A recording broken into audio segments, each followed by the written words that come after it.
Bonjour, dans cette deuxième vidéo, je vais parler de la formation du système solaire en particulier. Euh, Madame Codis l'a mentionné, on a parlé un peu dans sa deuxième présentation. Il y a un groupe en fait qui a manqué cette explication. Toute l'information est également dans votre manuel, mais je voulais juste donner un petit sommaire en format vidéo. Donc, par la fin de cette vidéo, vous allez vraiment être capable d'essayer d'expliquer de façon très générale comment le système solaire a été formé et comment le Soleil au centre de notre système solaire a aussi été formé. Donc, petit mot de vocabulaire pour commencer, nébuleuse. Un nébuleuse, c'est une vaste nuage de gaz et de poussière, et c'est vraiment un environnement où les étoiles et les planètes se forment. Alors, la théorie principale pour expliquer la formation de notre système solaire s'appelle la théorie de la nébuleuse solaire. Pour dire que notre Soleil et nos planètes et tout a été formé à l'intérieur d'une nébuleuse.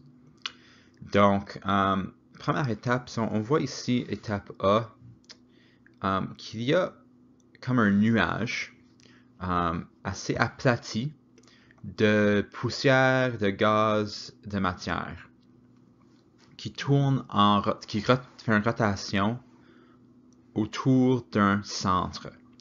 Et au centre, sous l'influence de la gravité, on dit qu'il y a un proto-étoile. Donc l'étoile en formation ici, ça s'appelle un proto-étoile.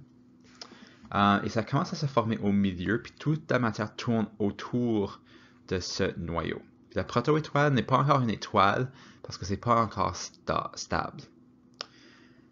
Et là, tout est gardé dans le nuage à cause de la gravité. Puis tout est gardé dans le noyau parce que la gravité fait en sorte que tout est amené au centre. Puis la poussière et la glace dans le nuage qui tourne autour du noyau commencent à s'accumuler. Okay? Des petits morceaux commencent à se frapper et à se coller ensemble. Et au fur et à mesure que la matière s'accumule, on forme ce qu'on appelle un planétésimal. Et on va avoir plusieurs, donc quand on a plusieurs planétésimales, on dit que ça donne naissance à des planétésimaux. C'est plusieurs planétésimales. Et c'est vraiment le début d'une planète. C'est pas assez grand encore pour être une planète, mais c'est le début. Donc à l'intérieur, on retrouve plutôt la matière solide et dense. Et cette matière se met ensemble et c'est ça qui va former les planètes intérieures. Parce que la gravité va attirer plus fortement les matériaux solides et denses, les matériaux qui ont une masse plus élevée, vers le centre. Et l'eau et la glace, les matériaux qui sont plus légers, qui sont moins influencés par la chaleur au centre, vont rester plus à l'extérieur et vont former les planètes extérieures. C'est pour ça qu'on observe que les planètes intérieures sont solides et rocheux et que les planètes extérieures sont plutôt des gaz, de la glace, de la poussière. Donc là, on a plusieurs planétésimaux, puis au fur et à mesure que ces planétésimaux qui deviennent de plus en plus grandes se frappent, ils vont accumuler plus de matière. Éventuellement, les planétésimaux vont donner naissance à des planètes une fois qu'ils sont assez grands. Et le fait que toutes les planètes tournent autour du Soleil dans la même direction et vraiment sur le même plan, parce qu'on a dit que ce nébuleux est assez plat, c'est comme un disque aplati. Ça, c'est un appui pour cette théorie, parce que nous avons présentement un Soleil au milieu et des planètes qui tournent autour du Soleil sur à peu près le même plan. Et cette observation donne un appui à cette théorie de la nébuleuse solaire, parce que ça explique un peu pourquoi nous avons ce que nous avons aujourd'hui comme système solaire. Alors, le Soleil au centre, j'ai dit qu'au début, c'est un proto-étoile parce que c'est pas encore stable, mais ça commence à se former. Ben, la nébuleuse au centre va commencer à se contracter. Puis les gaz au tout milieu, qui est principalement de l'hydrogène, va être vraiment, comprimé. Puis ça va former comme un noyau de gaz très comprimé. Et avec cette compression des gaz, la température à l'intérieur du noyau va augmenter, va devenir très chaud.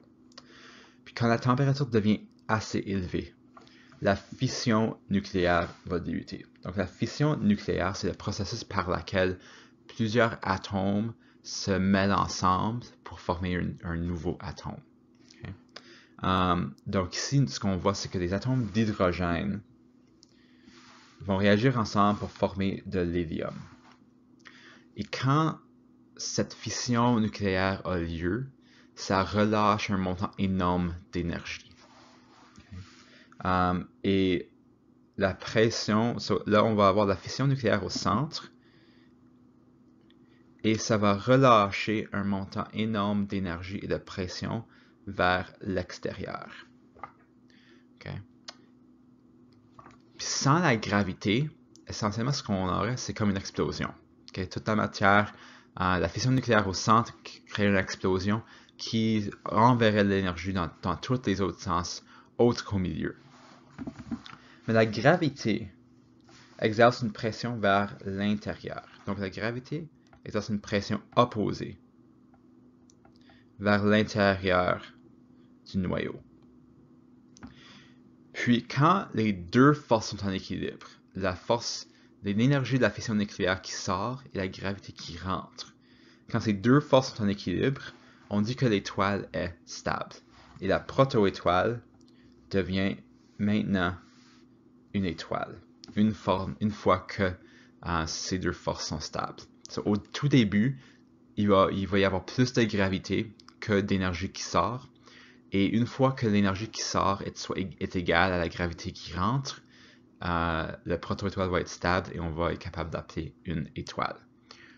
Puis quand on étudie des étoiles, on va voir qu'éventuellement, on arrive à un point où l'énergie arrête de se produire et la gravité va complètement compresser le noyau et va faire mourir l'étoile. Parce qu'il y a seulement un montant limité d'hydrogène qui peut être converti en hélium. Mais on va attendre au module numéro 5 pour explorer ça en plus de détails.